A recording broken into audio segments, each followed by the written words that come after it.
personally, you have to validate one's experiences.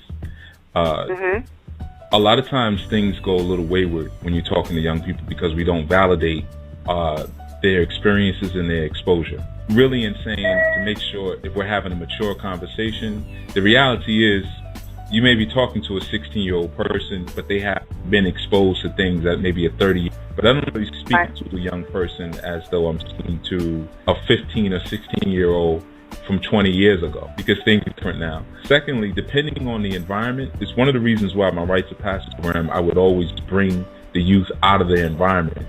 Find that usually when you try to have a certain conversation, let's say if you worked in a school building, it's almost impossible to have a authentic, I'm going to say actually it is impossible to have an authentic conversation within the confines of a school building, because the moment you're in that space, the student or the youth, they associate you with that institution, which innately they know is wrong.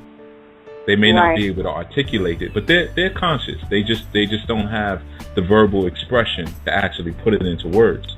So when you begin to speak to them within that, they immediately associate it with all of the other fallacy that comes out of those institutions. So the best thing to do, and even if like I did, where I was taking them into the woods and on camping trips, just taking them for a walk around the block, that can do wonders when you take them out of that environment and away from any opportunity for buffoonery. You can actually have a more authentic conversation, and most importantly, bring them into a natural environment. Taking them away from anywhere where if they look up, there's someone looking down at them. So for instance, if you're in a school building and you step outside and there's a block where there's apartment buildings, and the apartment buildings are taller than where you're standing, there's a certain psychological thing that does. And that's one of the problems, because they never really feel a sense of liberty of conversation, because they always know that there's someone who's looking down, even if it's a resident in an apartment. So that's one of the things, being able to validate. And first and foremost, outside of even maintaining professionalism and maintaining that level of etiquette, you have to establish and maintain a spiritual connection with everyone you're speaking to.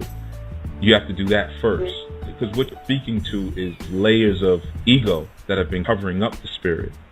So you have to speak in a way and in a tone where you chip away those layers of ego. And that's not really going to happen in an environment that resembles the dysfunction that you're speaking against. That's really the methodology that I'll try to employ. Now, granted, if I'm stuck inside of a classroom, stuck inside of an environment, or within a detention center, and I'm speaking to young people, the first thing I do is always come with my own level of authenticity.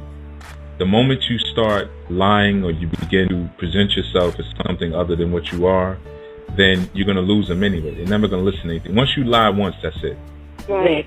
That's why they're able to listen to the music that they listen to and watch the movies that they do, and they buy into it so strongly, and it's matured them, because they'll listen to a 50 Cent who'll say, I was shot 9 times, and then he'll show you 9 foot scars. So at that point, they're ready to follow him to the bottom of the sea. So whatever it is that you authentically bring is what you have to bring to the table. Even if it's, I'm a ventriloquist or I'm a basket weaver, you just have to stay authentic in every moment, and you'll be able to have a higher level of dialogue with them. Thank you. I appreciate that. And we appreciate you sharing your time with us today. What about